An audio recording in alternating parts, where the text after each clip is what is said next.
ولی کو الہام کیا کہ جاؤ اس سے کہہ دو یہ کون ہوتا ہے میرے بندے پر یہ پابندی لگانے والا، یہ کون ہوتا ہے میرے بندے سے قسم کھا کے کہنے والا کہ اللہ اسے معاف نہیں فرمائے گا۔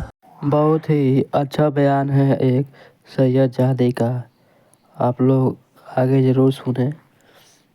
تھی سید زادی تھی، نبی کی آل سے تھی، تو وہ ایک دن سفر کو نکلی، راستہ بھٹک گئی، 2 بچے بھی ساتھ میں تھے، رات ہو رہی تھی، اجالا ختم ہو چکا تھا، رات آ گئی تھی۔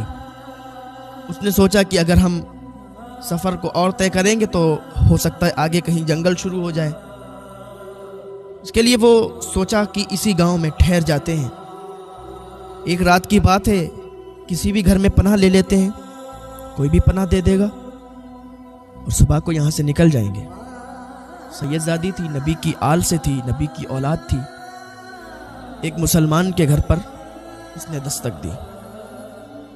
بہت سے لوگ ہوتے ہیں جو اپنی انانیت میں چور ہوتے ہیں، اور میں نے کل کے بیان میں بھی بولا تھا کہ اگر انسان اپنی انا میں اڑا رہتا ہے، اپنی انانیت میں رہتا ہے، تو پھر وہ زمانے میں بھی رسوا ہوتا ہے، دنیا میں بھی ناکام ہوتا ہے اور آخرت میں بھی ناکام ہوتا ہے۔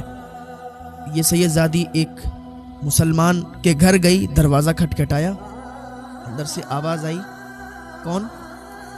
اس نے کہا کہ ہم ایک خاتون ہیں، راستہ بھٹک گئے، ہم نے سوچا کہ اس گاؤں میں کسی کے گھر پناہ لے لیں، تو آپ کا گھر نظر آیا، قریب تھا، تو آپ مسلمان ہیں، آپ ہمیں اپنے گھر میں پناہ دے دیجئے، میرے 2 چھوٹے چھوٹے بچے ہیں اور میں نبی کی آل سے ہوں، نبی کی شہزادی ہوں۔ اس نے کہا اچھا، نبی کی شہزادی ہوں، ذرا سند بتاؤ کہ سند کیا ہے، حوالہ دو، سند بتاؤ۔ اس نے کہا میرے پاس کوئی سند نہیں ہے، اتنا کہہ کے واپس چلی آئی۔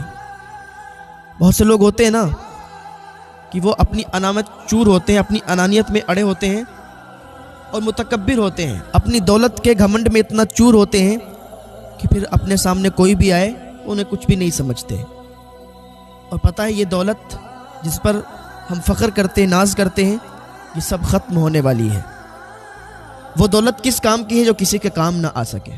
وہ دولت کس کام کی ہے جو نبی کی شہزادی کے کام نہ آ سکے؟ دولت مند تھا، بڑا آدمی تھا، سند مانگی کی سند لائی ہے۔ اس نے کہا میرے پاس تو سند کوئی نہیں۔ کہا تو پھر کوئی بات نہیں۔ عورت وہاں سے چلی آئی۔ یہ اپنی انانیت میں تھا کہ سند لیں گے، جانچ پڑتال، بہت سے لوگ ہوتے ہیں نا، جانچ پڑتال میں لگ جاتے ہیں، ایسا ہے ویسا ہے، تحقیقیں کرتے ہیں، اور اللہ تعالیٰ پھر تکبر کرنے والوں کو معاف نہیں فرماتا ہے۔ ایک آدمی تھا، اس کو بڑا تکبر تھا، وہ عبادت گزار تھا، عبادت کرتا تھا، اور اس کا دوست تھا، وہ عبادت نہیں کرتا تھا، نماز نہیں پڑھتا تھا۔ وہ آ کے ہر روز اسے کہتا تھا یار تو نماز پڑھ لیا کر۔ اس نے کہا پڑھ لیا کریں گے انشاءاللہ۔ ایک دن اس نے اپنے دوست سے کہا کہ تو ہر دن گناہ میں لگا رہتا ہے، ہر دن تو برے کام کرتا ہے، تو کسی دن سخت پکڑ میں نہ آ جائے۔ اس نے کہا یار میرے لیے دعا کرو کہ مجھے توفیق ہو جائے کہ میں نماز پڑھنے لگوں۔ اس نے کہا میں تو تمہارے لیے دعا کرتا ہوں کہ تم آؤ تو صحیح نماز پڑھو۔ تو ایک دن وہ عابد جب گزر رہا تھا راستے سے، تو اس نے اپنے اسی گناہگار دوست کو دیکھ لیا۔ وہ ایک گناہ کر رہا تھا، شراب پی رہا تھا، اور شراب پیتے ہوئے اس نے دیکھ لیا۔ قریب گیا، جانے کے بعد کہا تو شراب پی رہا ہے؟ میں نے تجھے کتنی بار روکا لیکن تو نہیں مانا۔ اللہ کی قسم کھا کے کہتا ہوں اس بیان کو لاسٹ تک ضرور دیکھیں، بہت ہی اچھا بیان ہے کہ اللہ تجھے کبھی معاف نہیں فرمائے گا۔ اتنا کہنا تھا اس کا کہ اللہ کی قسم کھا کے کہتا ہوں کہ اللہ تجھے کبھی معاف نہیں فرمائے گا، تو گناہ کر رہا ہے۔ اللہ تو بڑا کریم ہے، رحیم ہے۔ اللہ تعالیٰ نے اس زمانے کے ولی کو الہام کیا کہ جاؤ اس سے کہہ دو یہ کون ہوتا ہے میرے بندے پر یہ پابندی لگانے والا، یہ کون ہوتا ہے میرے بندے سے قسم کھا کے کہنے والا کہ اللہ اسے معاف نہیں فرمائے گا۔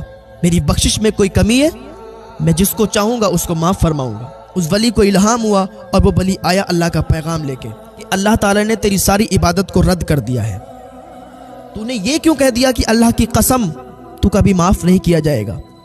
اللہ تو خود فرماتا ہے میرے بندے تو نے کتنے بھی گناہ کر لیے، تو نے کتنے بھی گناہ کر لیے، پر تو آ کے ایک بار میری بارگاہ میں سچی توبہ کر لے، میں تجھے ایسا ہی معاف فرما دوں گا جیسے تو نے کبھی گناہ ہی نہیں کیے۔